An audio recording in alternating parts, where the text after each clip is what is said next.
Good evening, everyone. Hello, my name is Tianna Johnson. I am the mom of 3 beautiful children.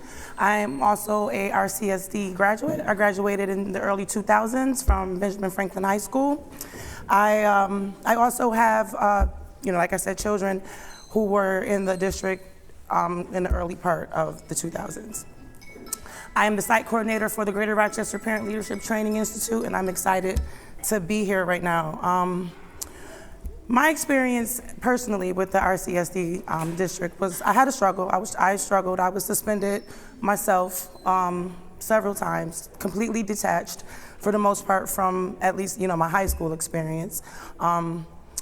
It was seen as though I didn't have any interest in school. I was just seen as someone who kind of just floated by and didn't really want to do anything educationally, just kind of was going through the motions. That led to little investment from the teachers, and that ultimately reinforced, my negative experience in high school. Most recently, I realized I was diagnosed with ADD. Like I said, I was struggling in school, and I think it was obvious now. Hindsight is always 20/20, but when I got that recent diagnosis, I look back on things like, wow, had, this been noticed earlier, or had, just that blanket excuse of, she must not just be invested. If that had not been deployed, I just wonder, how my experience would have gone and if it would have been better. Fast forward to when I became a mom in the district, my son, exhibited some issues. They thought he was deaf, actually. He was identified in daycare. He would not respond to his name, even if you were right in front of him.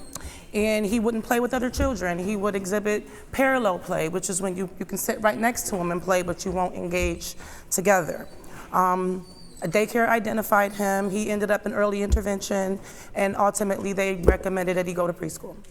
He was sent to a self-contained class at number 5 school, which was great, but unfortunately that program closed, and he got sent to 33 school with 25 kids in the class and just his supports for the IEP. That proved to be horrible for his, for his education experience. He was bouncing off the walls, getting into difficulties with other students.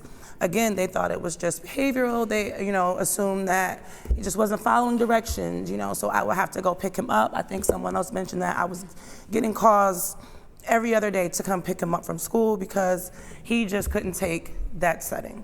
Ultimately, in his CSEs, they told me that he could not return due to safety concerns and that we had to look at other options for him. We did, and he ended up in day treatment at Crestwood Children's Center. However, he ended up there on a behavioral track. PDD, which is pervasive developmental disorder, which kind of falls around the autism area, was discussed in his CSE meeting. One of his teachers did raise that concern. However, it was decided that he would take the behavioral route. So he did go through, day treatment there, but being that he wasn't in the proper program, he didn't get the proper supports early on. Ultimately, he was diagnosed with Asperger's in the 9th grade. So that was definitely difficult to accept. So we're here right now looking for alternative solutions. Had SNS been available or enacted back then, I wonder. I wonder how many other children are falling through the cracks as we speak, and how many will. So we're here trying to get this bill passed, trying to get folks to see that it's not always something that they're doing negatively. It's not always something that has to be punished, or it's not something that's always malicious. Think outside the box, look for other alternatives, and really, really pay attention to the programming in wherever the student is. Do we have enough staff? Are we giving what we need? Are we really looking at this student for who they are, or are we just going through the motions ourselves with what we generally see? Thank you.